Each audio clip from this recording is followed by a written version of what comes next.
พี่หายวาบเมื่อเห็นกุหลาบกลีบกระจายจำกลิ่นได้คลับคล้ายว่าดอกที่ถือในมือเธอพี่เพ้อขอมานานเจ้าให้หลังพี่เพราะเจ้ามีที่ต้องการ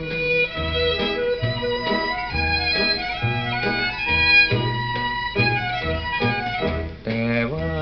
เดี๋ยวนี้ดอกถูกขยี้ทิ้งกระจายพี่แสนจะเสียดายเพราะไปไม่อื่นให้เขาชื่นชม